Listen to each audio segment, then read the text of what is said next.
Hey, what's going on, guys? Welcome back to another video. I am starting this video from Bowling Green, Kentucky. Bit of a different scenery here. We're sitting in a hotel right now.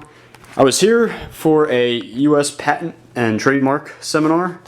You can see a little bit of a view out there. That is Bowling Green, Kentucky. But yeah, Sam and I have been chilling here the past couple of days. We got here Wednesday.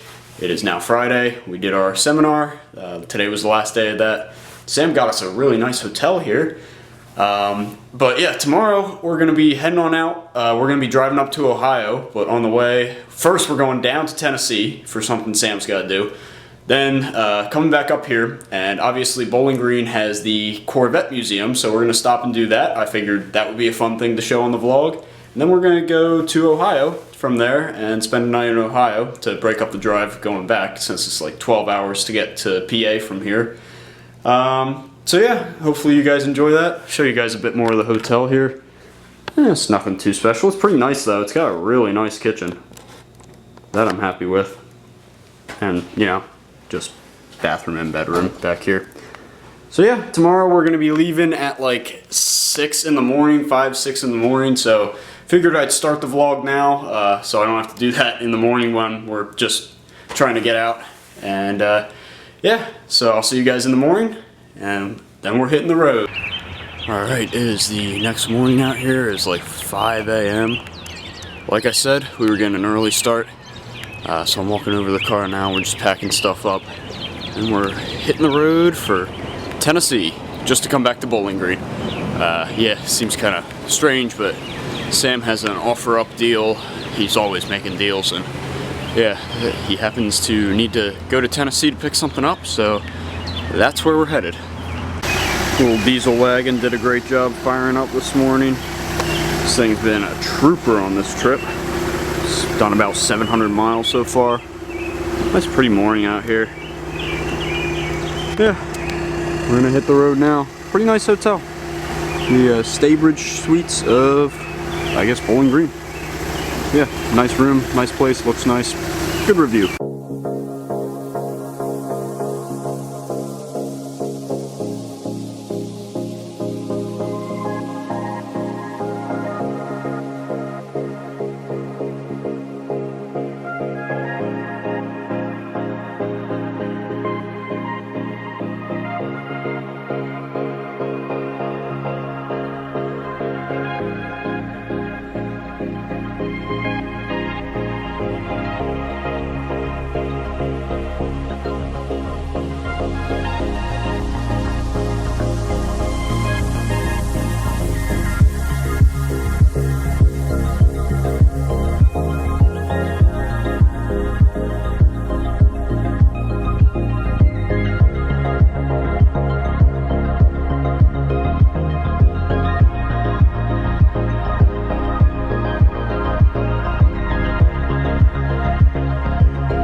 So we made our first stop here in Brentwood, Tennessee, right outside of Nashville.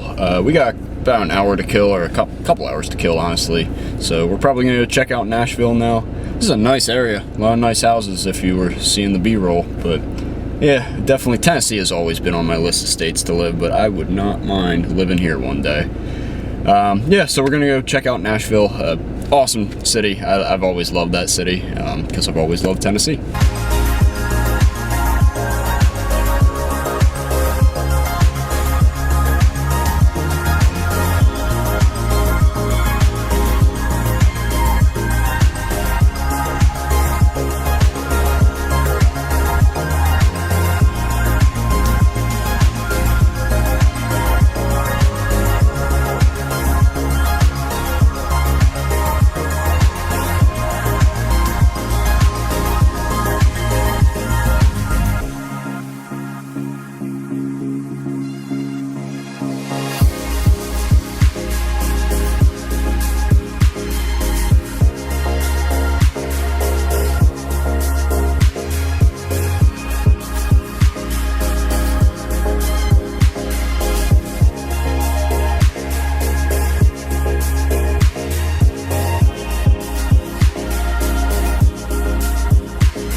Alright, we're making a stop here at Flealand. Sam wants to check out the local flea market. Oh, we're back in Bowling Green now. Look at this picture on the building. Oh my goodness.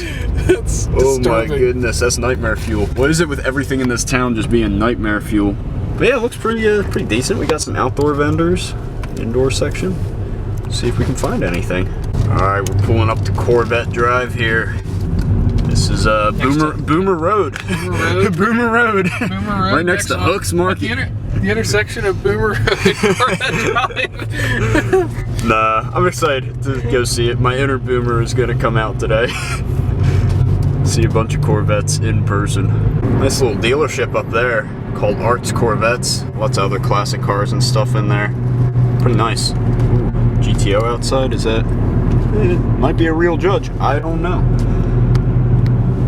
But here's what we're here for. National Corvette Museum. So, one less stop in Bowling Green before we hit the road to head up to Ohio. Well, we got a Z06 right off the bat. Sounds pretty good. Cool. I think these are all cars they're raffling off. I don't know. There's a bunch of them. So we walk right in here, and of course we are greeted with the C1. The love affair begins. And GM has its Corvette. Very nice. And then yeah, we'll just keep walking through here. Well, this is cool. Everything's kind of set up to be period correct. Very nice examples. I'm not too sure where the sinkhole was in here, but I know that sucked up a lot of the cars that were in here. I'm not sure if they've restored them all yet or not. This was kind of off a whim that we stopped here. But yeah, very nice displays. Zora, the original name for the Corvette. Here's when they start offering one of the big blocks into the Corvettes.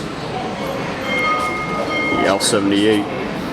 Oh, it says Oklahoma is okay. Oklahoma is okay. I would hope so. Oh, the old Oklahoma plates. That's funny. Yeah, that's really cool. Really cool. Oklahoma inspection sticker too. I like that road over there. I love the setup.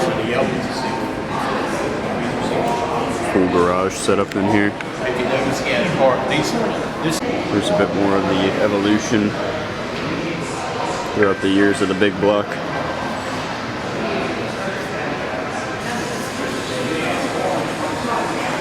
We got the L84 cutaway here.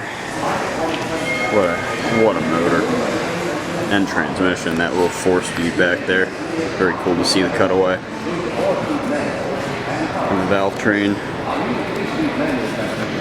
Now we're at the 70s era when they really started to become mainstream. People started to realize, how good of a bang for your buck it was with power. So yeah, the assembly really ramped up.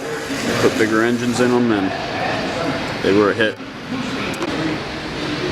We got like a makeshift GM dealer over here. Pretty cool. I like the stuff on the walls. Let's talk about their other lineup, the Impala, Corvair.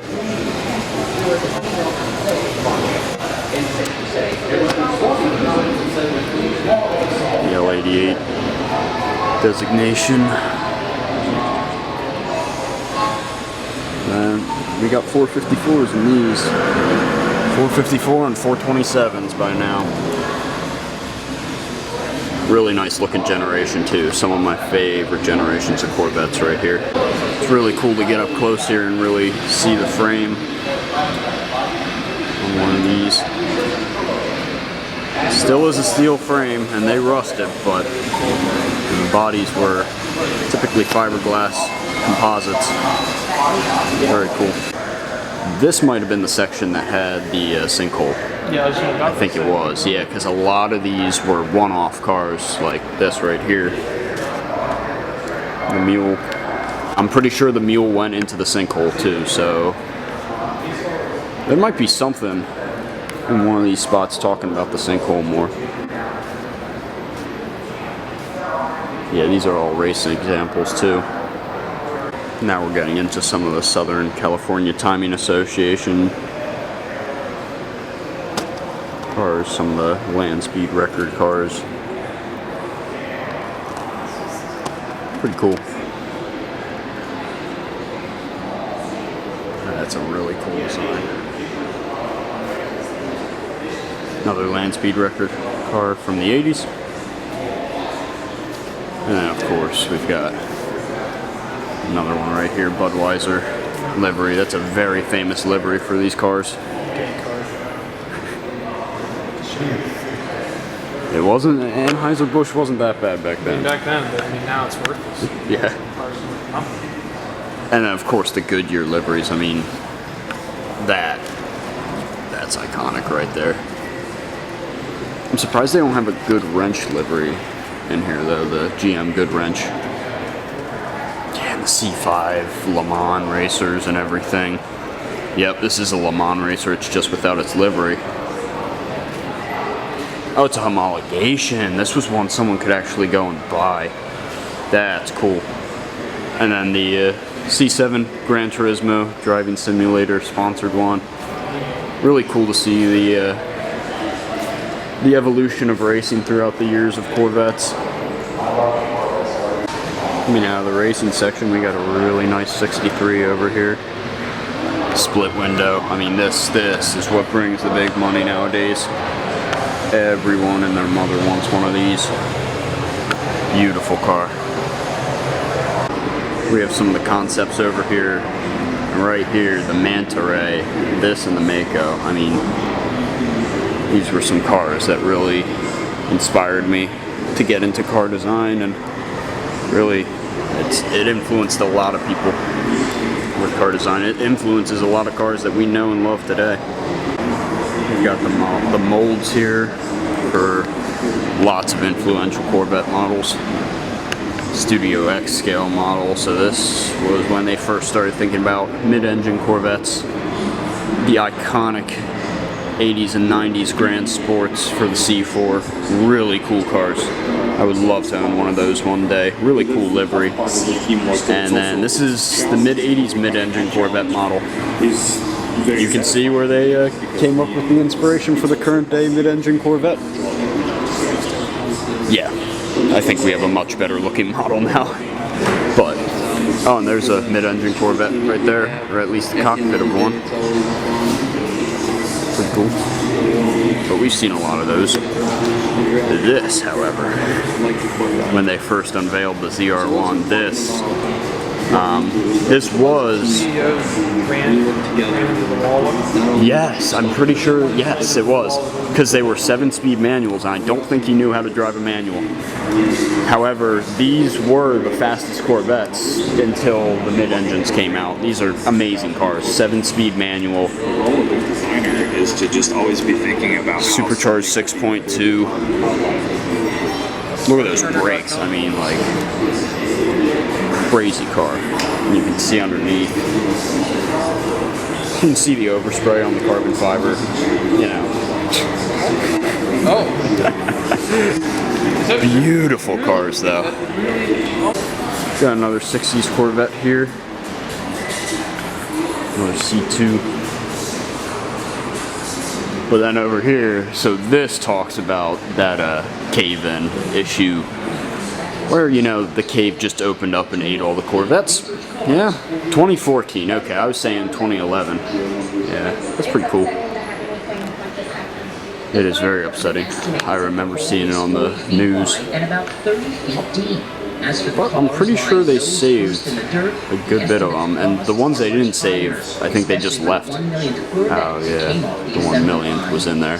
That one they probably saved. I mean, you look at most of them, they look savable.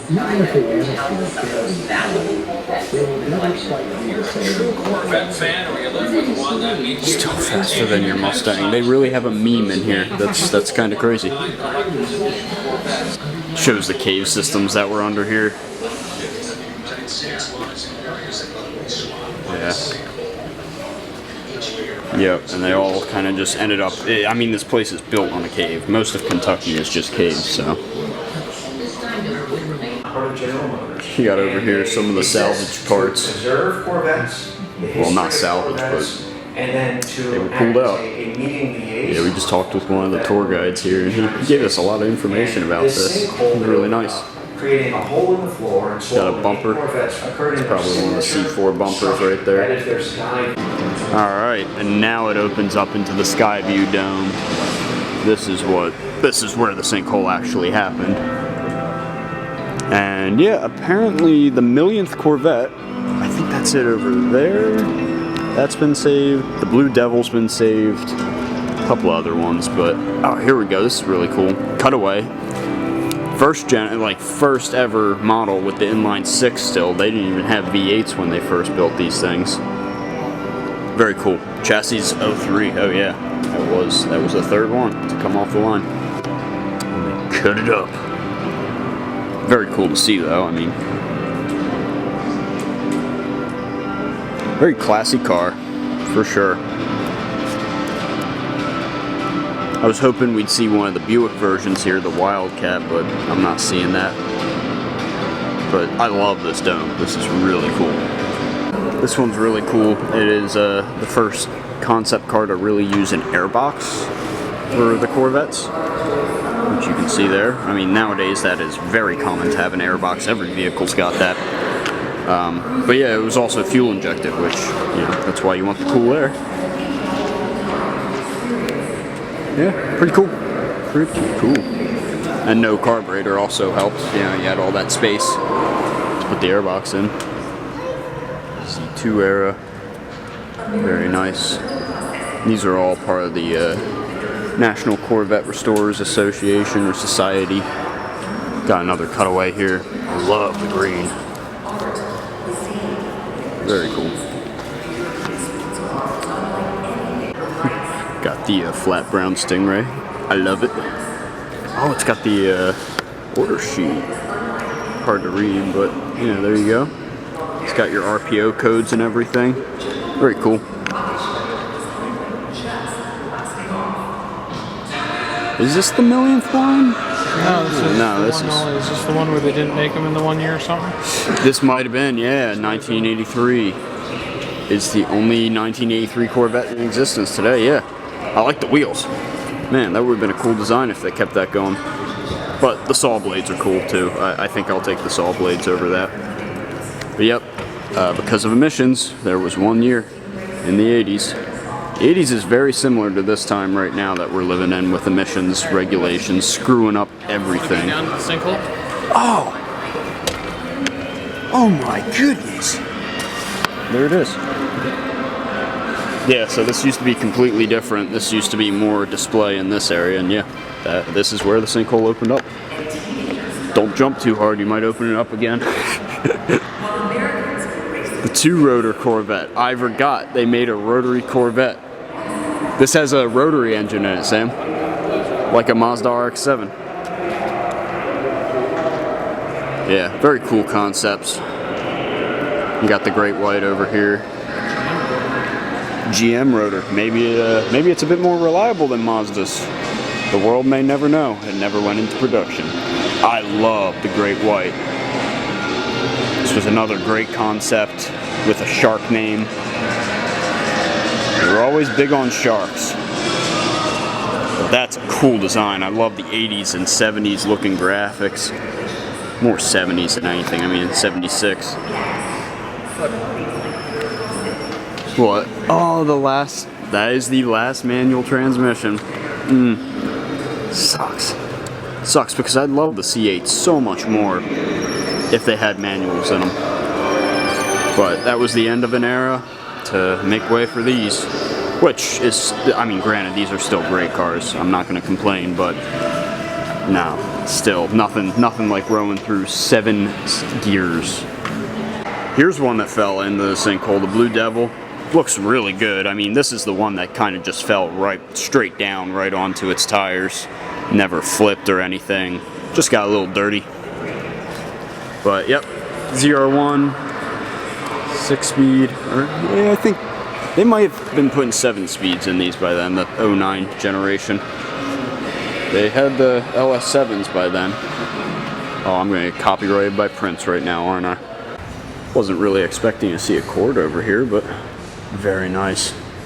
I love these cars, primarily because of that design right there. Very cool. And just an ultra luxurious interior. I have a couple of things about other cars around here. An E-Type, well, it's all art and stuff like that. Very nice E-Type. Yeah, some nice art. I love the color on this. It's like gunmetal gray. It's about the same color as the Trailblazer. We got pictures. Yeah, I'm wondering if that's like a prototype color or something. Well, we just left the Corvette Museum. There's the factory right there. And we are hitting the road.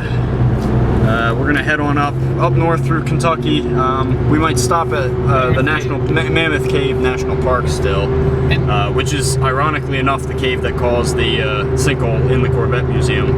So yeah, we're gonna head on up there now, check that park out, and then keep going on our way to Ohio. All right, so we are out here at Mammoth Cave State Park, or National Park. But like all these little campers around here, the little Shasta campers. Cool. Pretty cool place. You got little cabins back there. We're gonna see if we can get in on one of the tours to go into the cave. So you can look down this bridge here, and there's the entrance to the cave. These buildings all look very new. Yeah, apparently the entrance is like down there. Cool. Yeah, you can kind of see it back there through the trees. Over 400? Huh. Yeah, this cave is huge. You can see kind of the systems there. Unfortunately, all the tours are sold out right now. So we'll have to do the tour another time we're here, but gives you the gist of the cave. So this gives you an idea of, so we came up, we got off, got off down here. And it's we drove all, up. Yeah. Well, you can see on this map here. The area of model, so the visitor center. So basically where we're parking is like here-ish. And it spreads all the way out throughout Kentucky. This map is really neat. Yeah. Okay, the scale. The map really kind of shows you. It's like 1 mile. It's like 6 inches. So Okay. I mean, from that point to that point is like 20 miles. Right there. For sure. Pretty crazy. It's a massive cave. Let me take you on a trip down to Brownsville. Right next to the cave. We should look that one up. Oh, there's another one in Kentucky? Yeah, let's look it up. Fisher Ridge. Yeah, we could look that up. There's a lot of caves in this state. Here's more stuff talking about the sinkholes. Look how pretty it is, though. Underground rivers. Such a pretty thing that can kill you. A lot of underground rivers in this state, apparently. The whole, like, southern edge against Tennessee. Tennessee also has a lot of caves. Yeah, pretty cool museum, at least we can see this. This is pretty cool seeing the creatures that live in the cave, like cave fish, no eyes, they just got a bunch of sonar on their heads. Same with the bugs. Creepy, but cool. They can live for up to 2 years without food. Wow, it's insane. There's cave shrimp. Oh my goodness. They just look like the ghost shrimp that you can get for aquariums. Interesting. Very cool. I know some people are skeeved out about this stuff. Oh, they got propane buses here for the tours. So yeah, they take people out on these buses to the entrance. Interesting, that's What? I'm gonna turn around. Okay, just give me a second. Yo, big ballin' over there in the Mercedes CLK or whatever the hell those little coupes are called. Who would do that? We just pulled over just to get some better service here, and it's like Treasure Trove Park. Don't know, but yeah, that's Kentucky for you right there.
here we are in Indiana. This is my first time in Indiana. Not much to write about with Indiana. There's nothing here. There's trees. There's trees and a rest stop. Apparently they have really bad speeding limits. Apparently, yeah, we just saw that. Yeah. Anyway, Indiana.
Alright, so we are officially in Ohio here, and we're pulling up to Jungle Jim's. This is apparently a really wild grocery store, and they have all sorts of different foods from all over the world, basically. So Sam and I are gonna go in, check it out, see what's got to offer, and then we're gonna continue on to Columbus. We're almost in, or we're in Cincinnati at this point, between Cincinnati and Dayton. So about another hour or so to go. But yeah, pretty cool. Huge building. I mean, look at this. That's the entire grocery store right there.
after many failed attempts, we finally found our hotel.